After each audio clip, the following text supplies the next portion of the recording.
We need a response team. The Avengers Initiative was shut down. This isn't about the Avengers. These people may be isolated, unbalanced people, but I believe with the right push, they can be exactly what we need. War is it won by sexton, Director? No, it's won by soldiers.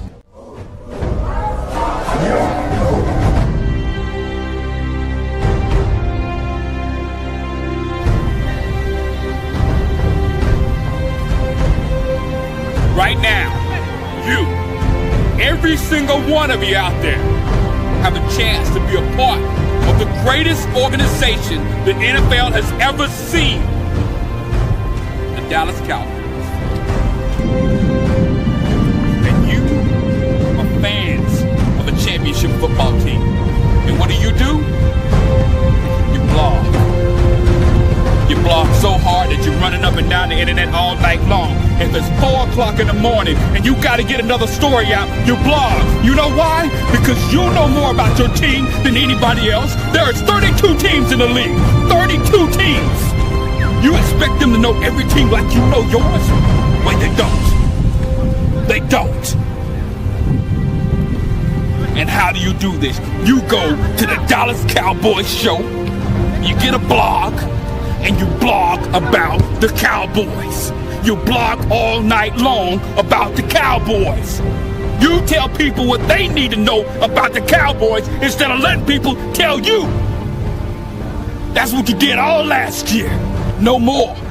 You know why? Because we have the internet. All you have to do is have heart. And you can do it. You know why? Because you're a fan of a championship football team. And a fan of a championship football team, they give everything. They give everything they got to help their team make it to the Super Bowl. And if you're not willing as a fan to give it all you got, then you go to the New England Patriots. Blog, blog, blog, blog. There's nothing better than that. Nothing more fulfilling. Nothing more special. Blog.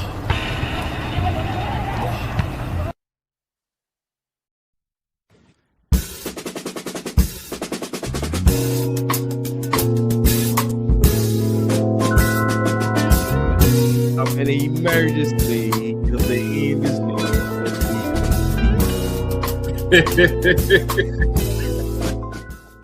We got the OG Lou up in the building. We got everybody. Listen, it's gonna get packed and packed and packed. And Lou just left. Daddy that came back. All right, what's up, Lou? What's up, Lou? What's good, Lou? Lou figured it out. The brother Lou Graham in the building, man. What's Gucci? What's Gucci? Brother Lou. Assalamu alaikum, salaikum salam, brother. Yeah. No bean pies today. No bean pies. Hey, congratulations on your brother, Tyler Booker, making the all-rookie team. Kudos, Team Trenches. Lou, you still on the table for that, man. You banged against the entire country of Negroes, for Tyler Booker. So, the whole country. A whole country. And listen, I like me some Tyler Booker, man. So kudos to Tyler Booker. Hey, man, it ain't amazing that we now have world peace when it was straight civil war. We all win. You feel me? Yeah. There was a great many casualties along the way. Yeah, it was some major fights on that, bro. Like major, man. And we got some more fights coming. We do. So if y'all think we all friends, yeah, we friends for now. We friends until we disagree. So obviously we coming to the end of the DC and we got a lot of people coming in, man. So we got a lot to talk about. It's getting very interesting in the streets. One of the people that's kind of like very interesting is Ganon. Is it interesting? This word you. I did use interesting. And listen, I did peep you in Brunson's show, so shout out to you and Lord Brunson. Yeah. And he did listen. To be fair, because he with me. He made some decent points onto why he wouldn't be the worst candidate in America. Now he's still at the very bottom of my list. You know what I'm saying?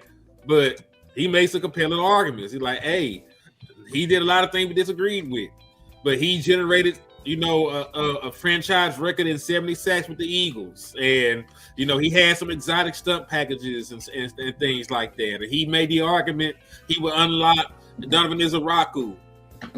Right, he made some good arguments, but this is still going to be my thing. Mm-hmm. There are better candidates that we have, interviewed. And I get it. He has a track record that you can lean on and say, hey, he's done this, X, Y, and Z. Right? Like he got a track record. He's been in the position before, he's been in DC before. That's cool. But we've been preaching this entire time, man, that we're tired of it. Have we not been preaching about wanting to get a young up and coming hot shot, somebody that got a scheme and a vision, to modernize the Dallas Cowboys? We can't really have it both ways. You're either going to have, I'm trying to see what that is. That knock? I don't know. Yeah. That knock, that's my fiance is in the kitchen cooking. She's ready to video. I'm sorry. I thought somebody was breaking in. Hey, Henny said, "Don't disturb." Like, what is that? Y'all was good. I had to make sure everything was fine. My bad. Yeah, you Gucci. But nah, I'm just saying we can't have it both ways. You know what I'm saying? We either want a retread, somebody that done failed and that fit the Jerry Jones model, or we want a young up and coming hot shot. Like you a hot shot and you're a prodigy, that probably means you ain't got an opportunity yet. You know what I'm saying? So like, of course they're not going to have all these skins on the wall and shit at the NFL level. You're either going to have the dude that coached long enough to get fired somewhere, or you're going to have the guy that has done so much good at the position he's in that deserves a shot, at a high level of coaching. And we just can't have it both ways. So right. Jonathan Gannon is the Jerry Jones type. He's failed. He's a flat out fucking failure. Like nothing was good about Jonathan Gannon in Arizona. Like he came in to make Arizona a better team, and they were worse by the time that he left. Nobody misses Jonathan Gannon in Arizona except for Clayton Adams, Dick Enes. So, outside of that though, man, I'm just saying, like, you either want you a young hot shot or you want you over the hill, washed up nigga. Right. You can't have it both ways, and he definitely is the Jerry Jones, grab him out the scrap heap kind of guy, dust them off, rinse them off, and put them out there for the world to enjoy. So I ain't with it still. And let me add one more thing to it. I'm gonna be quick because we got the powerful panel. Also, to me, I think it was more Howard and Gannon in Philly. It's like he had dogs. Personnel. I was gonna say that was my pushback. Yeah, he had dogs. Yeah, that's why I'm sorry. I appreciate Lord Brunson, but that's my pushback.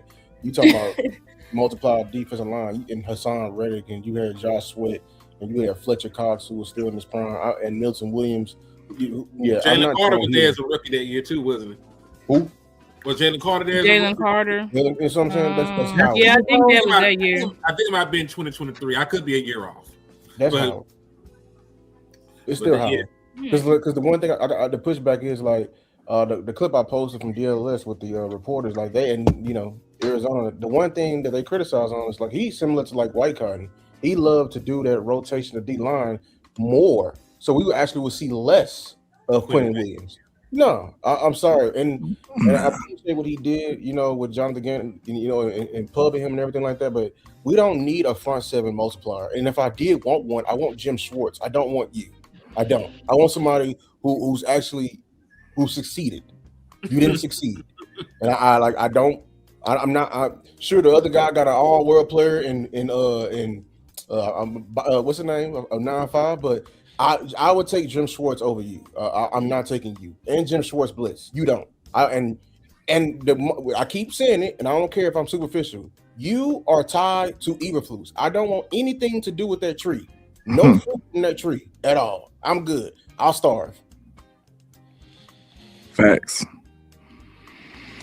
Wow. Well, how y'all doing, everybody? Salute to y'all on the panel. What's up, Len? I'm trying to figure out how y'all boy Gannon even really being considered. Y'all boy. That boy say y'all boy. That's y'all dirty. partner. You That know, was that dirty. ain't got nothing to do with me. Dirty game. Dirty game to put us in that. Dirty game. I heard y'all in the sandbox with it. We from day one. But nah, man, I don't really even see how he being considered as a real candidate, given his track record. And it reeks of Jerry Jones and his cheapness. You know what I'm saying? I think he might use that as a way to have the people under his thumb. You know what I'm saying? Because he got to have them under his thumb. Seems like that's the way he want to operate. Just being real, man. Because it seems like he want to make sure he have somebody who he can coach through. And that's just unfortunate. That's what I feel right there. Star, we ain't heard from you. Yeah, it's still hell no. No Jonathan Gannon, hell no. Jonathan Gannon. And I have heard the arguments, like, you know, he led the league in sacks and his scheme is not exactly like Eberflus because he does disguise more. But when you go through the history, especially that David Howe article, shout out to David Howe. When you go through that article, it's like, yeah, he may disguise more, but the same thing that we criticize Eberflus about is the same criticisms against him. You don't adjust, right? You don't make adjustments, in-game adjustments, don't blitz. Then on top of that, it's like your exact philosophy, and that's what nobody's talking about. Like his philosophy, the HITS philosophy, which stands for something takeaways and something like that, is Eberflus's philosophy that he taught at Indy and then carried to the Bears and then carried to the Dallas Cowboys. So when you talk about, yes, he has some Zimmer influence through the disguise, I'm assuming. But when you talk about overall, who is he basing his philosophy? If he's gonna, it's like, I see him as like Shoddy and Pete Carroll. When I'm basing my whole defensive philosophy off of what you taught me, that shows that you're more of an influence than this guy. Yes, I'm sure Shoddy did take things from the other stops that he was at, not just Pete Carroll. But when we look at Shoddy, his main whole philosophy, everything is built around that. So it's the same thing with Jonathan Gannon. But even if you say screw the X's and O's, right? Say, you want to give him a shot because of what he did. They ended up making it to the Super Bowl. Well, one, they only made it to the Super Bowl because they ended up having to play Josh Johnson. And at a point in time had Christian McCaffrey trying to play quarterback. So we have to question, would they have ever really made it to a Super Bowl if that was the case? I don't know. Maybe. But there's a strong case, maybe not. And then on top of that, the man's persona, like, is this the man that you want? His personality wise, not only you punching players, but just your overall persona. Is this something that you feel like is going to be able to galvanize the troops? No, I see the exact same type of persona that Eberflus had. And then you don't want to get another guy in here that's stuck in his ways, stuck in his scheme. And Gannon is bad against the run. So it's like we kind of had to run on lock. That was like the one thing that once we got Quentin Williams, it got better. And we were able to be, I think we finished like top 15 versus the run. Gannon terrible against the run. That's one of the things that got Kansas City back in that Super Bowl, ultimately leading them to win.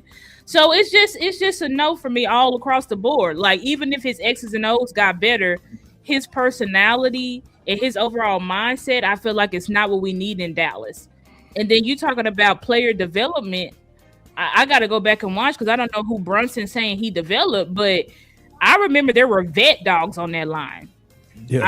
I don't recall any young upcoming rookie or second year player. I think Milton Williams was his case.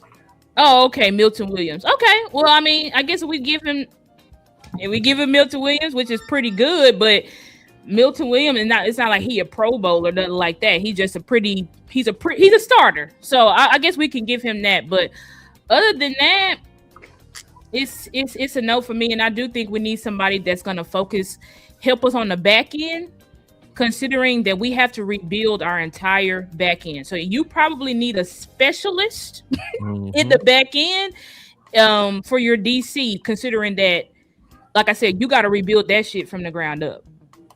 I agree with that.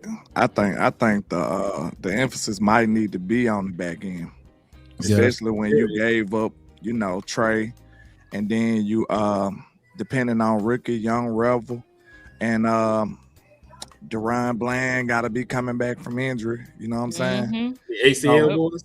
Yeah, the ACL boys is wild. You already know that.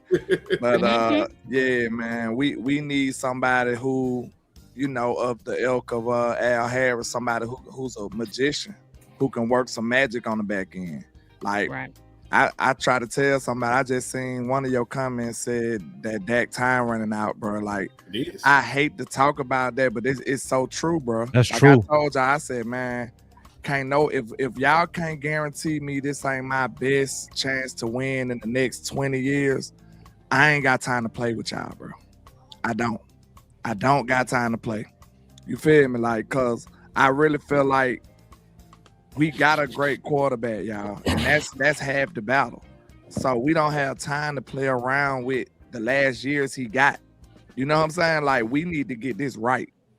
I don't care about doing it fast and meeting these deadlines. To be honest with you, like, it would be nice if they met the deadlines, but it's more important to get it right, man.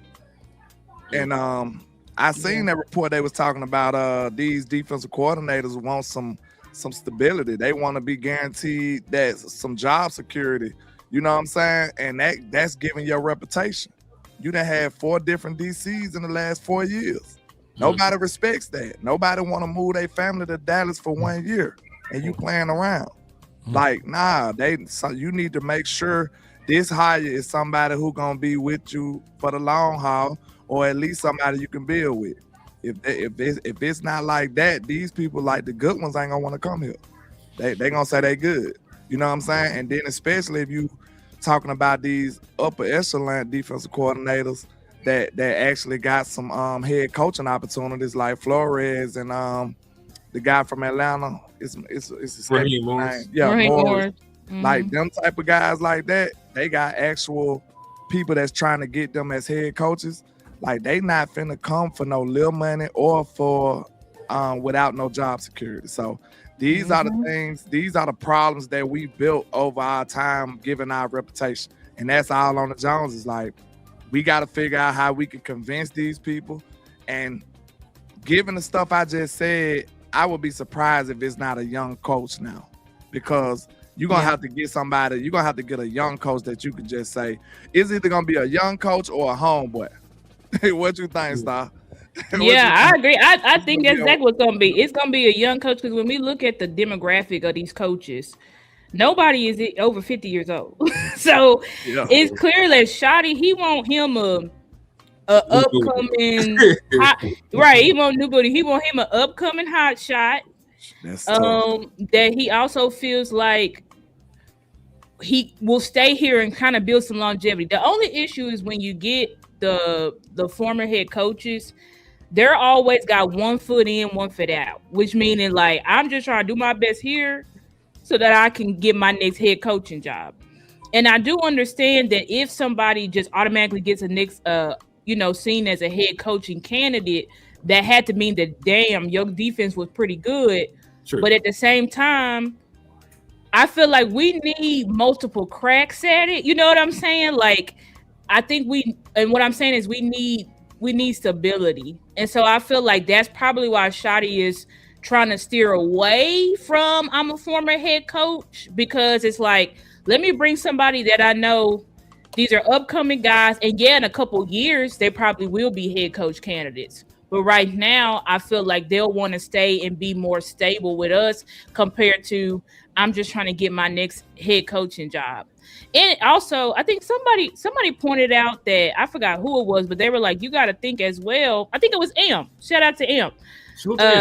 Me and Boss and Amp was on the phone, and he was saying, like, the other good thing about when you have a new upcoming hotshot, there's no film on them. There's no film on their scheme, so we don't know what their scheme is going to be. You can say, oh, well, this is his mentor, so it's gonna be like this, but you really don't know. That was the surprise of Shotty too. What is Shotty's scheme gonna be now? Nobody knew. That's probably why we had better success, because you don't know what we throwing at you. So I feel like we probably, and me personally, I didn't want to go with the younger guys. I mean, personally, I did want to. I just felt like whenever we get that demographic that Jerry want, old field coach, it just never work out. Jerry said that shit himself. He's like, listen, I've been doing it for 30 years. Ooh, that's the Chargers? Oh, he going to the Chargers? Okay, that's the head coach. He OC. That's good for her. I ain't gonna lie. I rather him go there than the Eagles. Exactly. I was like, exactly. So I messed up and gave Brunson too much sauce on the gym about Cuda shit. You kind of did. I kind of did. Me too. I got feeling too. Jim about Cuda, because Jim, listen, some real sauce. He the one over there with Indiana, and you remember like both Daniel Jones, sorry ass, and Jonathan Taylor were in the MVP conversations while they were healthy. Yep. Like he got a very fun offense if you got a mobile quarterback. Right. A lot of design quarterback runs, power run game, play action shots. But the thing is, crazy. What you did good though is you was reporting what's already out there too, because you keeping your ear to the ground. You know what I mean? So it's already out there. They already looking at him. You know what I mean? So they'd be a fool not to go. That would be the guy for them for Philly. Now I do want to get back to the risk, if y'all don't mind. Of course. The risk, in my opinion, is obviously the worst case scenario, but we got to talk about the worst case scenario would be Ganon, right? But people got to realize what will start the domino of that risk. It would be Jim. Waiting on Jim is what starts the domino. Mm-hmm. Yeah, y'all understand what I'm saying? I know y'all do. Yeah. I'm talking to the chat. Like waiting on Jim is where he's the possible. That's what people got to understand. You can like him, and I like him. I like the fact that Sean Payton promoted him so fast. That told me everything, because Sean Payton is a no nonsense, no favorites, no good old boss. He'll start an undrafted free agent over a first rounder. He's done it. Yep. He's done it. So you could tell it's purely about performance with Sean Payton. You know what I mean? So the fact that he promoted him, anybody got reasonable sense go say it's something to him. But you can want that. You can want him so, but he's the possible in spades. He's the bird in the bush, y'all. And if you keep waiting on that bird in the bush, you're gonna mess around and miss everybody. Facts. Let me just tell you, if you talk about how long you would have to wait, the answer is Monday. I think so too. Right, because they said you can still interview. They could interview Jim, even if they make the Super Bowl. They could interview him still. It's gonna be during the bye week. So, I thought you were talking about it because they were gonna lose. Oh no, regardless, they win or lose. They win or lose. So you down? You saying like, are you? So like I feel like we losing our first movers advantage. See, we was the first to hit these interviews because we was the first losers. You know what I'm saying? Like, you know. Yep. And so now because the market is really just now starting to move. Because, you know, we've been knocking all these guys. Why ain't nobody interview Leonhard? Why ain't nobody interview Al Harris if he's somebody? Who else interviewing Daronte? Now, we not thinking we already in the pack. So we already in the losers. So we were the first of them dudes. Now that these head coaches starting to get their jobs, now you starting to hear Al Harris. So all the while, ain't nobody talking to Al Harris. Like shit. Let's say Packer job, they want to talk to that boy. If Mike McCarthy said he one of the favorites in the Pittsburgh job. We were talking about if Brian Flores get the Pittsburgh job, he'll take Daronte. Shit, Mike McCarthy get the Pittsburgh job, he might grab Al Harris. Right, damn sure, Mike, because Al probably packing bags to go over there. Absolutely. Really kind of timing this up though, like because you sound like you was trying to calm me down. Yeah, well. No, you're not really tripping. I understand where you're coming from. Because like you said, we're ahead because we've already crossed our T's and dotted our I's. Now, most of these teams out there cannot hire anybody right now because they have not met, the hiring process. You got to do the Rooney Rule. You got to have two, minority candidates that cannot be internal interviews, right? Some of these guys haven't even did one. Like they got them on the schedule. They haven't done them yet. So, like, the Giants could not hire Daronte Jones right now if they wanted to because he would be the only black man that they talk to yet. They still have to find another brother that they want to holler at. You know what I'm saying? You know, the Packers can. You know, the Packers got multiple. Yeah, they got multiple guys on there, but they haven't done the interviews yet. So just because you got them on the schedule, don't mean that you can hire people. So we've already got to the point we can hire a nigga right now. They can't. So that's why you still have the advantage. So now when it gets to the point where, hey, they done cleared the running rule, they can hire people, then you start worrying. Yeah, and they headed to an in-face interview. Is that required though? The rule? Right. Yes, the running rule is required. No, it's required. I mean, I don't know because I'm just saying like the Giants. Some people will kind of. They interviewed what's the name Harbaugh, and that was it. No, that wasn't just it. They had other interviews before Harbaugh. They have to do the running rule. Like it could be, long as it's a minority. You don't got to be black. But long as it's a minority. I think some of these interviews though, Lou, they just keep under wraps. You know what I'm saying? Like, yeah, we did it, but they don't really publicize it or make it like a big deal. The coaches that they won't. That's when you see the social media team. We interviewed him today. You know what I'm saying? Because they're like, this is one of our top candidates. But the rest of them, or they told them locally, and you know, we interviewed him. It, like local New York probably know, but we didn't know. We don't know. Yeah. Right. Oh, but they also said, I'm just assuming because I didn't hear any other interviews with New York either. Well, they also said with the Giants though that they think Harbaugh really is gonna hire or another guy that was with him with the Ravens.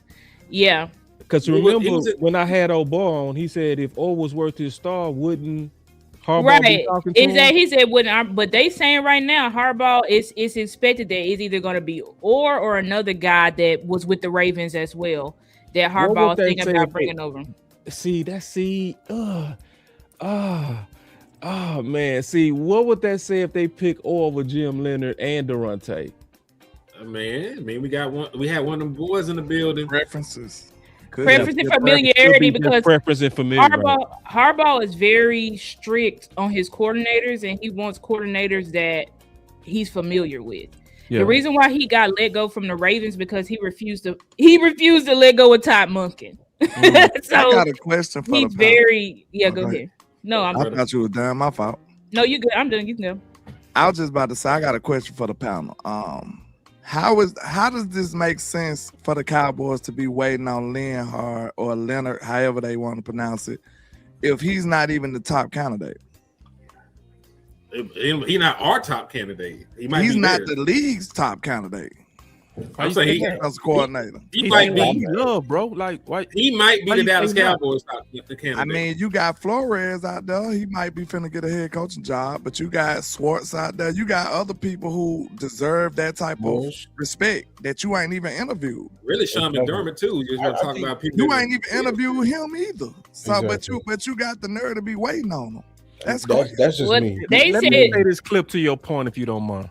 Go ahead. Let me play this clip and let's go kind of put some cheese on what you just said. Coalescing around. Now for Cowboys offseason decisions. The offensive. By the way, I don't think I read Raheem Morris's name on any of those Vegas odds lists. I did not see it either.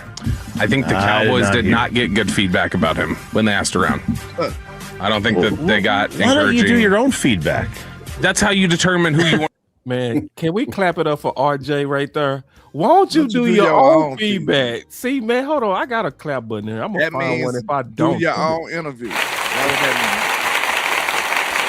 Shout out to RJ. Want to talk to? I think you've got to winnow down the list based on what do other people around the league say about it. You know what? This is why my dad, and he took this. I don't remember who he took this from. He would never buy me used books. Ooh. He smoked that. He smoked it. He smoked that. He smoked the hell out of that. In college. Why? He said, what if the other person was a complete moron? He killed me. He killed that. Underlined all the books. That is a fantastic point, and I love your dad for that. What do you mean? Like that they crossed? Sean didn't get it. Sean was the nigga that was doing in the books and ain't no shit. He basically saying, don't take nobody else's word. Don't think for yourself. Yeah, he killed what I'm saying? He killed that because he liked Morris. He been pushing for Morris. RJ, shout out to RJ.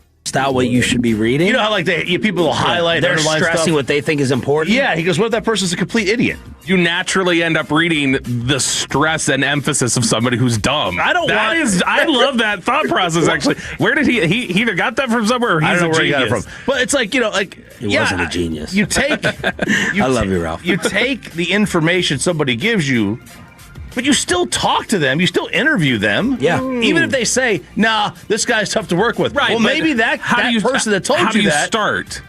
Where do you start? That's any job, though, right? Like, I mean, you generally get an idea. There's of, no like, excuse not to talk to Ben Johnson, Mike Vrabel, Bill. I like how they not letting Bobby get off of that shit. You know what I'm saying? They is like, Bobby, nah, man, no excuse. Bill Belichick. There was no excuse not to talk to Bill Belichick. I think none whatsoever. Belichick, they know. Like, I think they know whether or not they know. They don't. Bill Belichick is not in an intricate presentation broken down what he thought about the Dallas Cowboys. No. I at least talked to you to get that info. Right, but they know. I think they know instantly. Could they work with him? The others, I agree. They know. They did not think they could work with him. So the others, I agree on. Vrabel and Johnson, you should probably talk to him regardless.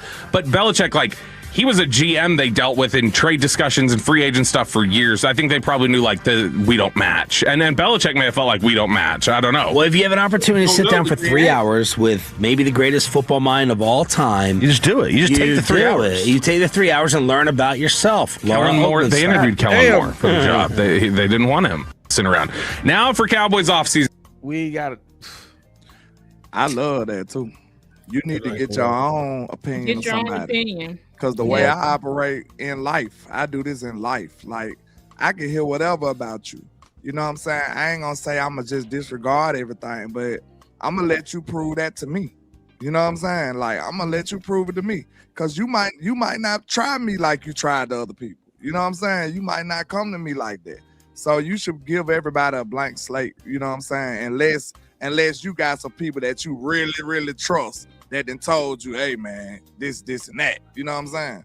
But I really think you let somebody prove it to you. Right. I'm glad they pushed back on that because it's like, because I was feeling the same way with Flores. All this, they don't feel like he'll coach a fit. How you don't know if you ain't talk to him?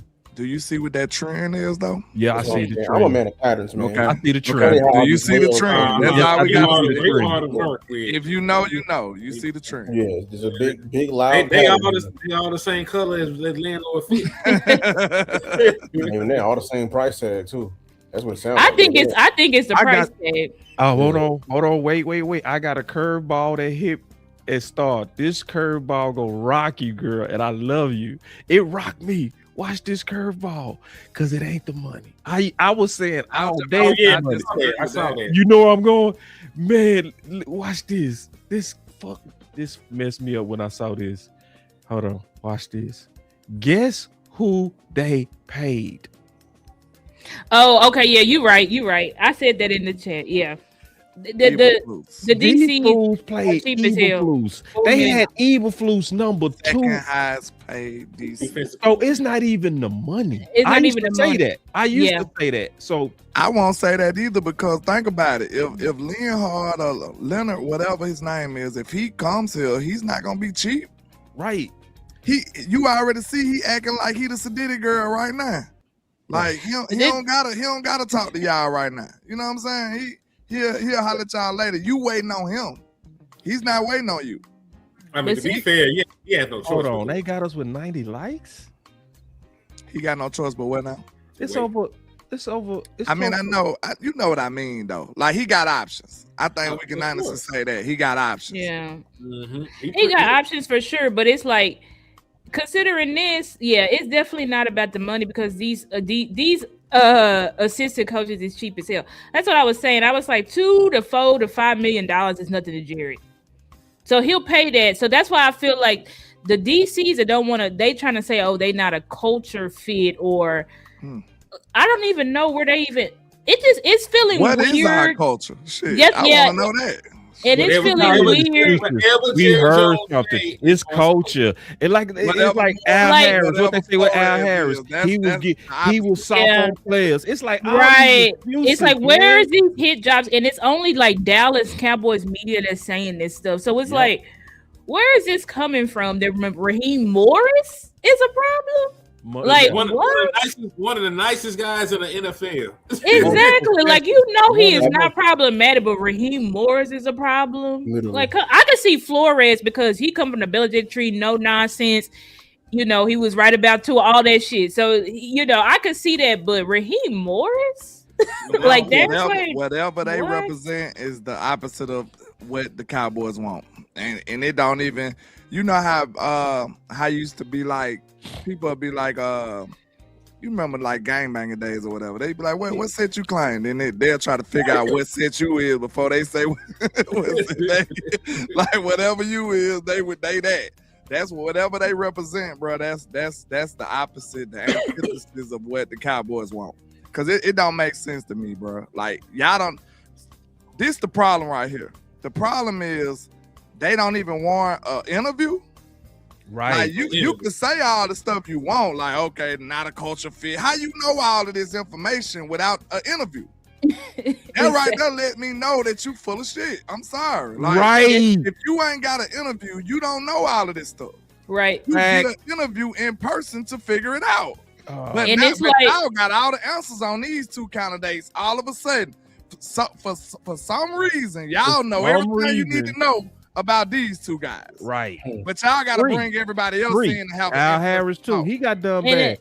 They lied on Al. They talking about he baby Use your players. common sense, people. Use your common sense. And it's like, but Ganon, who's punching players, and everybody that I've heard talk about that situation. I watched another segment today, Gavin Dawson.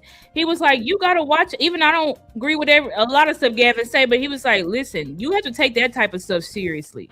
Coaches punching players, he was like, that's a major character flaw. Yes. Mm-hmm. It's a red flag. Like, but that's fine. A coach that say, I don't like grits and who ignores his players' opinions and thoughts, that's fine. But a established coach in the NFL who's won Super Bowls, some of them multiple Super Bowls, as DCs or as other assistant coaches, you don't even want to give an interview. Yeah. Jerry wants you on your deathbed. He wants you on your deathbed. It's not adding up. Your career hanging on to a thread. That's what he wants. He either wants you on deathbed or inexperienced. Like, that's why they clinging to Leonhard. Because Leonhard just got into the NFL last year. So Jerry wants to be able to mold. He's like, he want to be able to say, look what I gave you. I gave you your first shot, all of that type of stuff. And Jerry like to put DCs on the staff that he feels like one day I might make you my head coach. That's why I think honestly Jerry trying to co-coach. I believe this is what I finally came to, man. And I thought about some of the toxic relationships I was in when I had women that's supposed to be trying to partner with you and they competing with you. They always find a way to fuck up something good. You know what I'm saying? Like, it's like they step into your role. It's like I supposed to be helping my sons get tough and then karate, and your goofy ass over here trying to step in this shit. You know what I mean? Like get like, you know what I'm saying? Like, now when it comes to nurturing, I ain't stepping into that. That's your thing. You know what I'm saying? But when it comes down to protecting this house and make sure somebody rock up in here, they go get handled. That's my job. But then you gunning up here jumping out the bed when you hear something with the pistol. No, that's my job. You know what I'm saying? That's Jerry. It's like he always find a way to compete against his head coaches, especially. That's why to me he underpay him. Like, how do you pay Eberflus just as much as you play Brian? It's like you competing with him. You know what I'm saying? The same way. Because when I figured that out, I was like, bruh. Like that, the dynamic. Just think about the dynamic of this dude being brought in with you at the first time, being paid just as much as you. You basically causing dissension even in the payment. And then Jerry Jones told y'all from the jump, hey, I brought him in to help Shotty. He did say that. Right. He said to help Shotty. And then the end of the day, hurt him. At the end of the day, Shotty had to stop what the hell he was doing. His offense was to go help him. His offense was amazing. Rolling. Yeah, and then he had to stop, put everything on hold. Like, hey, Clay, hold on, man, I'll be back. Shit. He had to step down there, peek in. You know when your kid supposed to be asleep, but you catch their ass. His offense up. Yeah, you know your kid supposed to be asleep, man, but you catch their ass in there on the game at 12 o'clock at night. Yeah, man. That was their ass in the defensive room. He bust in. They supposed to be talking about coverages. He had them in there playing Fortnite, man. I was just about to say. I swear I was just about to say a Fortnite analogy. You know how they gotta pick you up when you almost dead. They gotta revive you. That's what Jerry want to do to all his coaches. He got to revive them. That's what he do. Like he think he the lifeline. He said it was a rehab. Yeah, the Cowboys rehab, man. And he just described it to us too. Like, why, bro? Why? To me, that screams like smartest guy in the room syndrome. Like, why you feel like I trusted him when nobody else trusted him?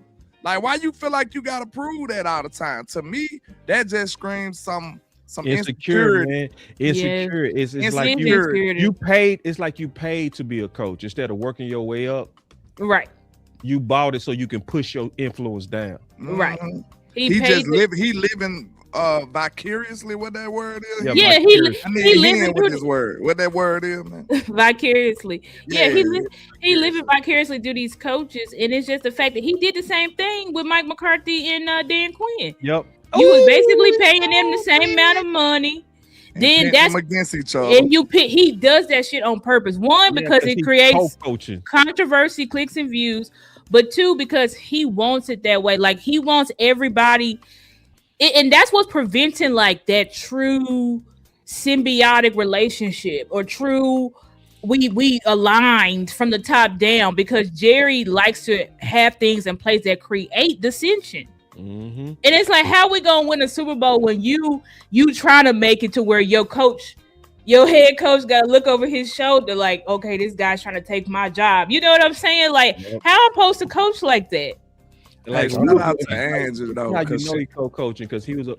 Go ahead. I'm sorry. You getting super chat? You're finna be real quick. No, I just wanted to touch on a point she made. Okay. She was like, "What's the sell point of being a defensive coordinator for the Cowboys?" Think about that. Like, we acting like we got this desirable ass job when really we need a savior. Exactly. Think about that. We need a savior as defensive coordinator, but we acting like we just got this. We can just hire anybody. We can hire anybody. To be honest with you, this is a job I wouldn't take. So just being real, I would not take this job. It was landlord, hot defensive coordinator candidate. I wouldn't pick this job, especially if I was a first-year coach, because guess what? The likelihood of you failing is very high. Just being honest. Exactly. Because guess what? You got to fix everything from scratch. Why would I do that? I would go somewhere with some of these pillars in place already. Like, that make more sense. That make more sense. Why would I go to a team that only got Quinn Williams and half of Overshawn? Half of Overshawn. Quinn Williams, half of Overshawn. Half of Overshawn. And the ACL boys. Why your whole secondary is hurt. I gotta do this for landlord. Goddamn, I'm glad y'all set it off. Damn. You said it all. Bro, let's think about this as if you was the candidate. We acting like we got this desirable job. What the hell is we doing, bro? Y'all need to be committing to somebody. That was yes, Lord. This is a full. Yeah, go ahead, Lou. This is my problem with them. We over here moving like this shit pissing me off. Like, they ain't moving. Like we them ones or something.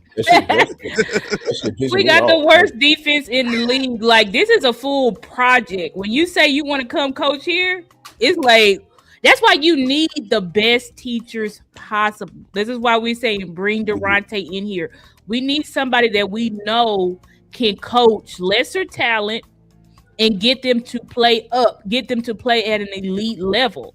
Because right now, with what you got, like, you need a lot of player development. And yeah, we're going to add some pieces through the draft. Maybe they'll add a free agent or whatever. I'm sure they always put filler free agents. So I'm sure they'll add some people. But this is a job where this is hard work. This is why you can't afford to hire somebody like Ganon. You got to build from the ground up. You cannot afford Ganon. The only success we saw from him when he had a loaded team and roster. You can't afford to have somebody like here. It's like there's no track record of player development. There's no track record of Super Bowls. Like, it made more sense to hire Matt Eberflus because he had skins on the wall. He had trophies that he could say, this is my player. I developed him. I made him. Like, we have nothing for Ganon besides Milton Williams. Like, no, sir. No, sir. Like, we need somebody who can actually develop our talent. Because I feel like we didn't develop our talent under Dan Quinn. Like, I feel like we never, all of these players that we draft, all of these drafts that we had, like, these players were, I feel like, to be honest, our players developed the most under Zimmer. And he was here 1 year. That's what I'm saying. I like, wouldn't agree with that wholeheartedly. With what? We develop players? Hey, just real quick, I do want to get us I do want to get us back because that's in the past. I don't mean to cut that point because I know y'all gonna fight over that. I don't want to get caught in a fight. I want us as much as possible. Let's look back at these candidates, okay? And I want to ask a question. Then I'll answer. Christian Parker, is he really the one? I like him. I like him a lot. Okay. Okay. I'm gonna say this. I told you when we came in, you can't have it both ways, bro. You either want a young up and coming guy that got all the potential in the world, or you want a retread. You know, it just is what it is. Like some of these guys, like Zach Orr, like when you think about how Zach Orr went from just being a position coach, you know, to being defensive coordinator. Same thing with D'Amico Ryan. D'Amico Ryan had never called plays. He was just in the league a couple years before he became a positional coach, and then became a defensive coordinator, and now he's a head coach. Never called a single play before in his life. Is okay, because see, all right, and cool. I'm gonna ask another question. Because we see I now want to say this right here though for y'all, boss. Like for a Christian, for everybody. Okay, yeah, listen, for the young bucks. This is we gotta remember that this is not just a coach that we selected. This is somebody who you gotta believe in to actually build his defense as well. True. Like So it ain't like he's stepping in and just say, okay, I just gotta coach these guys my scheme. Nah, he gotta help you build his defense too. Remember that. So this is the issue that I have with Christian Parker, to where I honestly, and I'm gonna say this, like once I kind of looked at Daronte, it made me relook at everybody else and see you ain't checked the box he did. You see what I'm saying? So when I was listening to Daronte, he talked about the fact that and this is just true. This is just true. And I can say this on the defensive side, when you are a person that played in the back end, you don't know the fronts. Correct. You got to learn the fronts. When you somebody that was in the fronts, played in the fronts, coached in the fronts, you don't know the nuances of the back. You see what I'm saying? Mm-hmm. So what I don't think our fans are really looking at and really trying to look into close enough is he ready to schematically attack from the fronts? I love you on the back end, but we talking about D coordinator now. So let's say that we start getting ran on down our throats, or you go be a deer in headlights. You see what I'm saying? Because now you in unfamiliar territory. I know you young and up and coming, but that sounds like uncooked chicken to me. He been in a mentorship situation, bro. He been in a mentorship program just as long as Daronte. Like there is a reason that Vic Fangio keep bringing this man along for half a decade. Like if you're telling me that he just spent half a decade one of the best defensive minds in the NFL and ain't learned nothing, he ain't ever gonna learn. No, I ain't saying nothing. No, but I'm just talking about running a defense. You feeling good that he is back up front end ready? Yeah, just because of the time he spent with Vic. With the time he spent with Vic, you don't think that he been mentoring like this? I don't know. I was just throwing that out there because I want to comb him right. I just want to be thorough looking at it. Of course, but listen. You know, we got lucky and saw that Daronte said that on an interview. I don't know how much this man talks. You know, I seen him on the sideline. I don't know what his football acumen is outside of the back end. It's fair for you to ask about it. But I'm just saying, you know, from just a grand, you know, perspective of I've been with one of the best defensive coordinators in the league and preparing for half a decade, and Philly was already saying he was the one being groomed. That's why they are all up in arms about him. Like, no, he's supposed to replace Vic Fangio. That's the part they keep leaving out for you. And that's why I put it out there, because I was wanting somebody in the panel to fight for him. You see what I'm saying? To make me feel better about the raw chicken that I was smelling. But I think you answered it. Honestly. I think it's all the way around though, boss. Like I said, like if you're not experienced coach, bro, I just want y'all to really think about what we putting in their hands, bro. We putting Dax, Prime, and Future in their hands, damn no, to me. No lie. Like you gotta actually swing for the fences. You gotta actually believe wholeheartedly in whoever this defensive coordinator is, bro. Because we can't get this wrong. Could you imagine getting this wrong for 2 years or something? Because you probably what everybody gonna say. Can't judge them after 1 year. Shit, I see some defensive coordinators. I see some people be prosperous after 1 year, but that's neither here nor there. But we all gonna be like, oh, you can't judge them after 1 year. And then now, that's 2 years you gotta hope and gamble. Yep. You will have a bad year. Say for instance, you have a bad year the first year. Everybody kind of, sort of, semi expects that. Then the second year come around. Now you still wondering if you got the right guy. You don't even know yet. For a second you and still share don't this know, too. bro. Y'all share this content too. Go ahead. I mean to cut y'all. Go ahead. I mean to cut everybody off. Let me get these people to share real quick. We'll come right back. Cause listen, man, this is some real good content. This is a dope panel that I believe is very thorough. We gotta stop. Go put this in Facebook groups. Go put this on Twitter.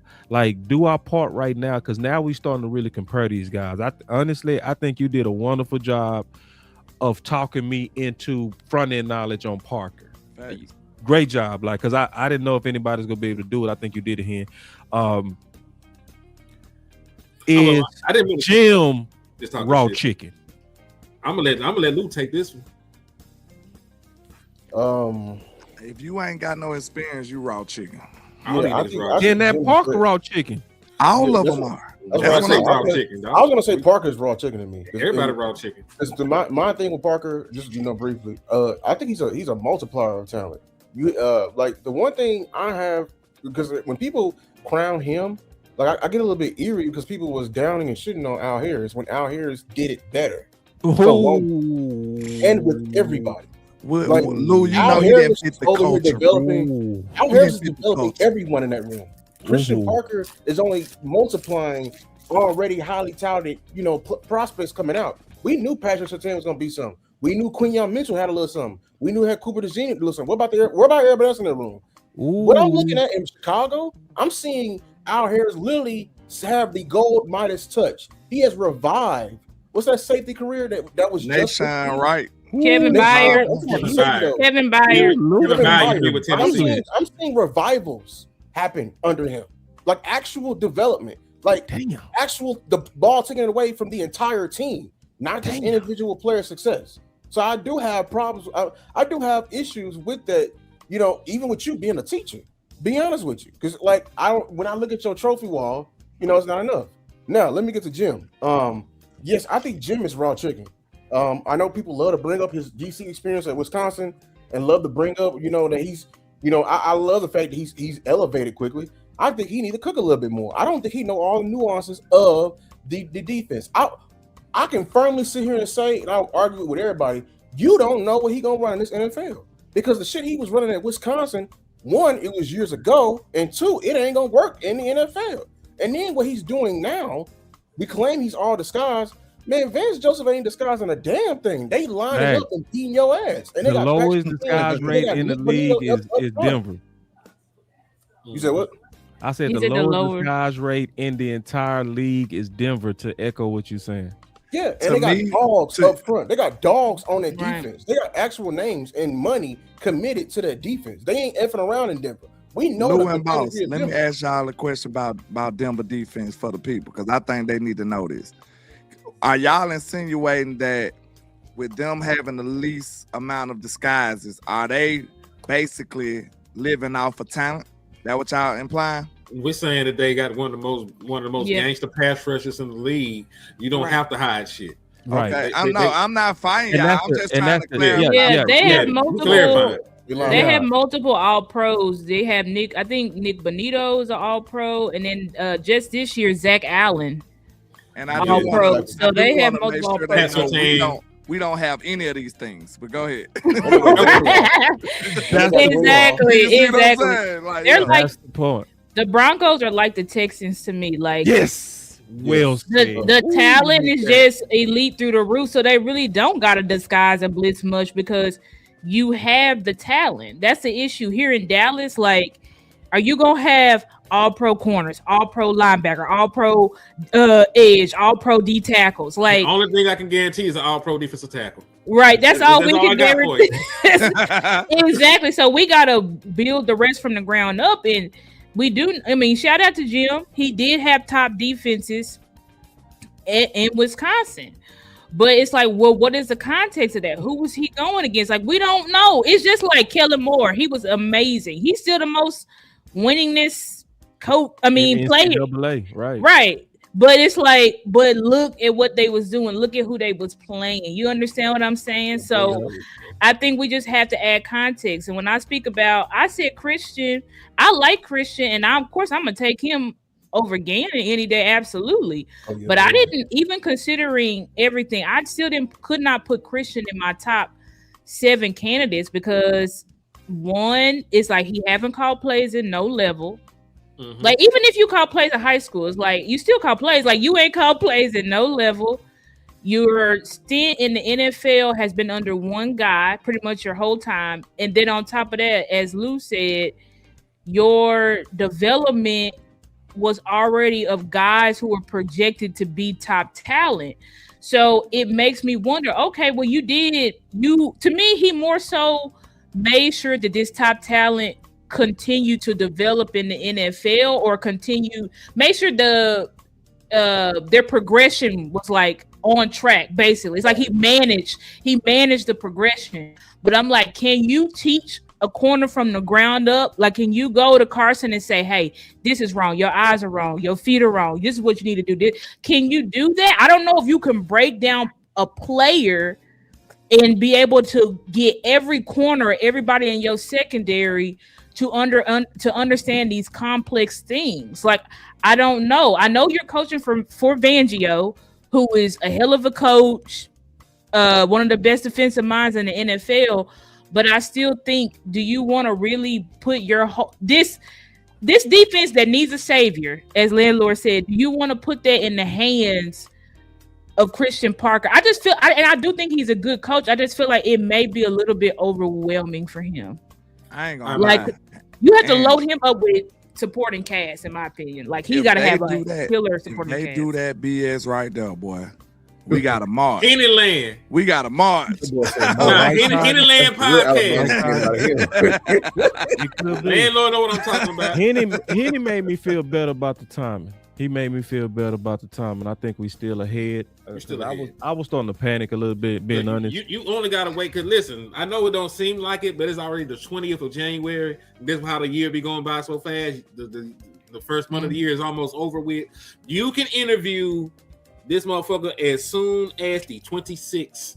So you can interview him Monday if you want to interview him Monday. That could be the plan, though, to be honest with y'all, bro. They could come that white cotton on my life, bro. Because think about it. They send up. No, of course I don't want it to be. I'm just saying. That could be the plan. What if they coming with this BS? Like, they waiting on Leonhard, all this crazy shit. Running out the clock. And White Cotton ain't guaranteed to be there no more. There is one thing, because Robert Saleh might pick him. Because Robert Saleh said he's going to call plays. Does that sound like one of these young up and coming guys want to go over there and his dad gonna call plays when they need to make a name for their damn selves? So why not grab somebody that I already been with, that rock with me? I can give you some bread and you can stay the fuck out my way and let me call these plays. We forget another thing. That don't call plays high too, though. Okay. What did y'all think about Josina? Look at Clayton Adams, goddamn. What did y'all think about Josina Anderson's post where she said it looked like the Cowboys may add in some more candidates? Because I'm like, how long we got for the senior bowl, bro? Because I ain't gonna lie, I ain't mad at her. Yeah, when is senior bowl? I sent it to you in the whatchamacallit, man. In 2 weeks. Oh, okay. Tripping, bro. My bad. In 2 weeks. When is the Senior Bowl's in 2 weeks? I was just about to say, I ain't mad at it from Josina? At a good search, bro. Oh, yeah, you right, at a Lou. certain point, you need to go and get your guy because you got stuff to do. Exactly. You know what I'm saying? You got Is this it? Yeah. Next up, Eagles passing game coordinator, defensive back coach Christian Parker interviews Wednesday. My understanding, what she said, is the Cowboys process will also consider the current coaching market as well for a fit.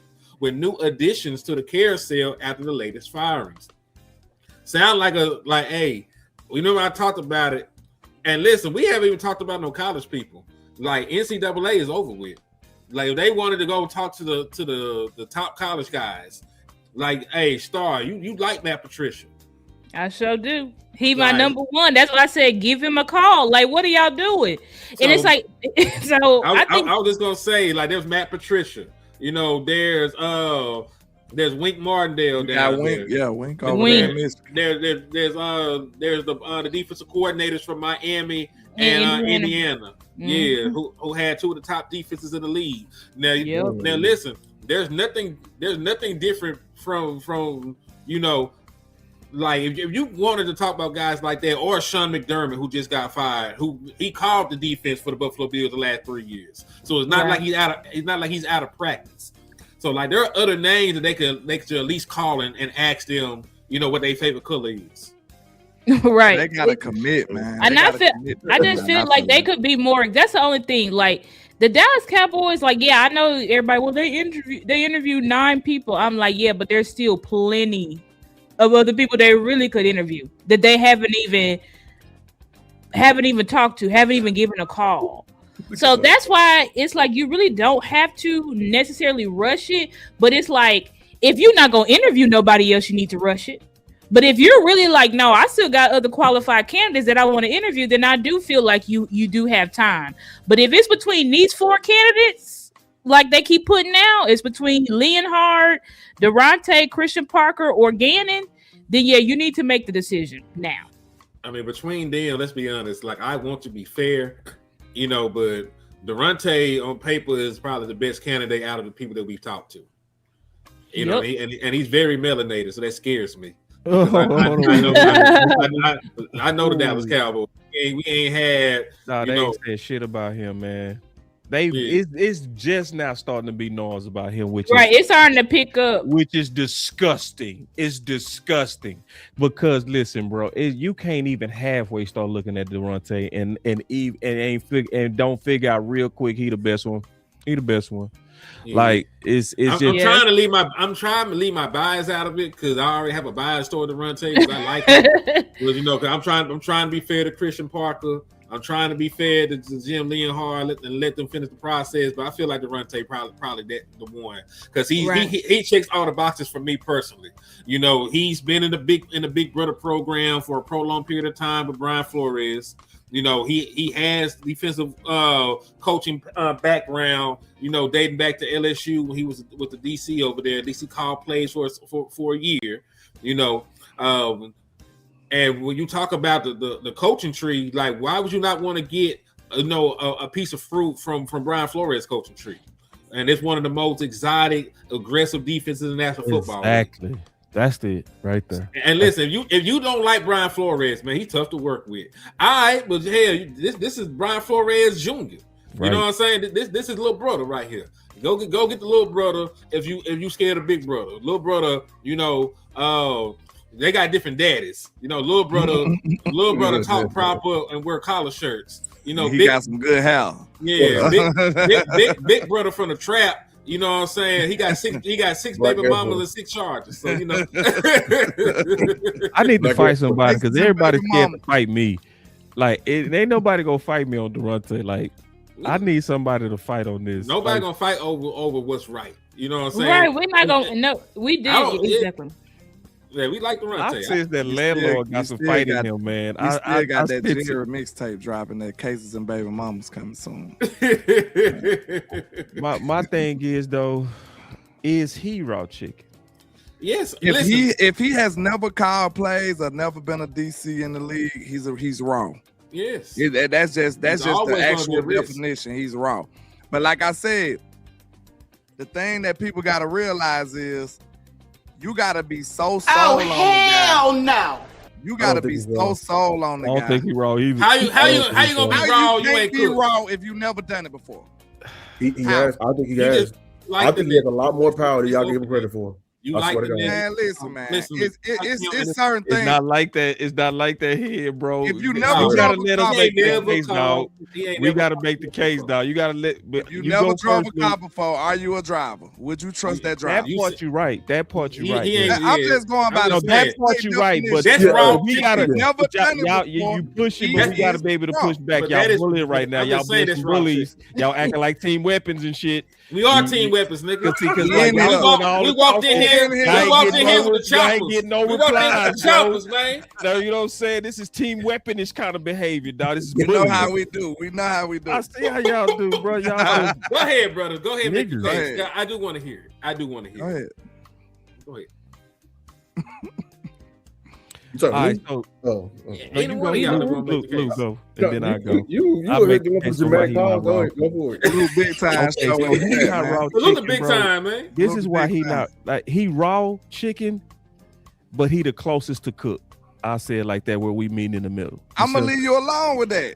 I Listen, just we want you say to he the acknowledge most that he's qualified. wrong. We didn't You say act he like was- he's Okay, not okay, wrong. okay, Just so, because yeah. we like him. All right, yeah, because he raw. Because I got to go with what you said. You never done it in the league. You never You said it wrong. on That's official the team. definition Yeah, of wrong. That part, yeah. But Literally. he the closest to cook, to where like he that raw chicken that where you can actually eat. You know, Hold on. we've man. all done that, right? Manila He was on the right grill there. doing lift. No, absolutely not. Absolutely not. No. Like, you Right done there. that. You Right. make some chicken Boss talking about the and one pulled that been it on out. the grill for a little bit. You just had Like, it on there for a Start little looking bit. at me like you disgusted. Listen, start. I was looking at that sounded very.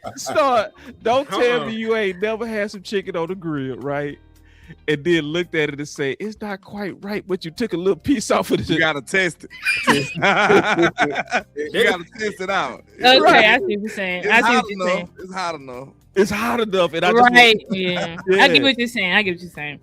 Sound But like I think So this is why I don't take- he the closest to cook by a mile, man. this is Like, my thing. So I'm like, just His saying, you gotta go. experience- hold on, Lou. You Get said your I was life gonna on. cook. You want to cook? Oh, and I then want I y'all to finished. go though. I just wanna. I want to get the details on it, bro. Oh, okay, go I want ahead. y'all to Damn. cook. I want y'all to cook, but I just want to set the table real quick. Yeah. Y'all gotta be willing to bet your life almost on this. Man, thing. I will bet I will bet both my nuts and two of my pinkies, homie. Yikes. I believe I you. bet my Whoever nuts you on this. with, I put all my Lou. nuts on what I'm saying on this. We Go got a nuts. winner. They got a gonna sound winner. crazy. Put your nuts on the I line for put boss, man. my whole balls Let on it- this, let it bro. go. Hold on. Nuts on the table. I'm out. Ain't Believe nobody it or not, touching him, bro. believe it or not, you could probably do some research on this. That's where testimony come from. Testifying.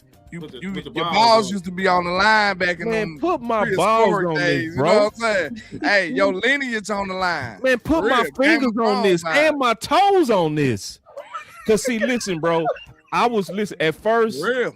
At first, it's just like a draft, right? We've all done this where we looking at a draft pick, and I did this with Ted. Like Ted, I was like, bro, I gotta see that 40, bro, because but then I start getting more and more. Where I was like, I ain't got no more questions. I had sent you like his game speed. Yeah, his game speed. I was like, I've seen enough. That Like was he, It was like 20 miles. It was like over 20 miles per hour. or some shit. yeah. It was when you saw the game speed elite with Ted, and then he actually ran official 42, and he was looking good. Like he looked built. great. I was like, hey, bro, he checked my boxes. That's how I am with Daronte. When I first came into this, I was like, is he soft spoken? Then I start watching him. No, he not. He only professional in interviews. Then I start saying, what about his front end? And then I start hearing about his front end knowledge and how he was fully explaining it. And what nobody else said that he got down is protections. Mm-hmm. It's protections, And then it's like, bro, and then the love of the game, he still ain't got kids. He still ain't got kids, bro. Like he's somebody that live, breathe, die football. The fact that like Lou told me like this and it made sense. He said, because I was like, bro, don't even come to Dallas because we ain't gonna take care of him, bro. So he said, no, not with him. He said he the type that's gonna build his way back up, bro. He wired like that, bro. Like anybody that's willing to sleep in the cold in Chicago over the love of this game, I'm not doubting that man. I'm putting both my nuts, 10 of my toes on it, my fingers, and I'm gonna cut my head off if this dude not the fucking man. I honestly feel like he won't. Like his one of his motivations will be to never go back where he come from. Dog. You know what I'm saying? That's one of the. I'm His with you on story that. too dope, bro. Like when I'm dog, I You love don't football, swim to and I stuff like teared that. up listening to this man, bro. Like I teared up listening to this man sleeping on his desk with a bursted pipe in UCLA. That basically he was coaching his guys on a GA salary, bro, getting $1,000 a month to be at UCLA. His players was living better than him. His players was going to apartments in cars on NIL deals. They ain't had NIL deal, you know what I mean? They was living dope. And they didn't know the whole time his coach was sleeping upstairs. And so when they would come in thinking, hey, we going to practice, they didn't know he was just coming downstairs from his home. His home was the facility. And People then, like that ain't finna mess over no man, you ain't opportunity. finna mess up nobody. See, Right. Jerry Jones and Jerry Jones, and when they won Super Bowls, they was like that. They was sleeping in the office. It's two things that's in that equation that let you know you can trust him. One is he come from a background like that, and then two is for him to be at the level he's at, because he done already climbed up the ranks to be a defensive coordinator candidate. See what I'm saying? Yeah. So that shows you he didn't work his way up already. And Right. then on top of that, you can trust that he's not trying to go backwards. No. If Right. anything, a person that's been through the stuff that he's been through and built of the material that he built of, you probably just got to worry about how long you can have him. Like he gonna probably Right. be a defensive coordinator probably what, 2 years at max. 2 to He 3 gone, years, bro. and He then he gone. gone. And then, bro, I listened to what happened at LSU. Boys better go really look at LSU. Boys ain't looking at no damn LSU. I did. Fucking lie. Not you. I'm talking about these other cats who be looking at it on numbers. You are, boy, stop the cap. Because this dude had 8 starters go down, bro. 8 starters go down. And then they asked him, they said, why wasn't you blitzing on the front end? They said, we had a dope front end, man. We was going to beat them boys on the back end. But this what he did. When he lost all them dudes, he started blitzing them boys. His defense statistically started playing better with 8 starters out. He agreed. I'm glad you. I think they beat Bama. That's what it was, Bro. in the interview. Man, That was dog. Then what was crazy? A lot of the LSU fans, I think they looked at it like Zimmer. So y'all remember when Zimmer lost all them starters? So on the surface, Zimmer numbers look bad. Yeah, they were 31st. Yeah. But people who watched the flow of the season, No, they got better. they got better. And you was like, damn, he was working with, we played dominoes. This dude had 5 doubles and it was over here. He said 5 doubles. Doubles insane. He had players from Walmart. He had players with Walmart, and we was making it work. And put it like this: Daronte had more injuries than Zimmer had. I mean, any time that Derek Stingley only played 3 games for you, you fucked. Yeah. And he didn't eight starters, right? And that's what he said. He said they didn't get a recruiting class. He didn't get any. They didn't have a recruiting class that year, so it was just like by far. It was COVID. I forgot. And then he got the best tree. See, it's like he got the best tree by far. Huh? Let me. That's what I was about to say. I feel like he ain't raw chicken because I can if we take Jerry, Brian, everybody out. Can you trust anybody to build a staff other than him? This man has been around the way. Before you go too 13 deep, years. he is raw. Let's just say he's the least of the raw. If he's never called it, he's raw. Yeah. So you can say he's the least. He's the least of the raw. You trust him. You probably trust him more out of all the candidates. But listen, if you ain't I trust him called more than some plays, cook chicken. I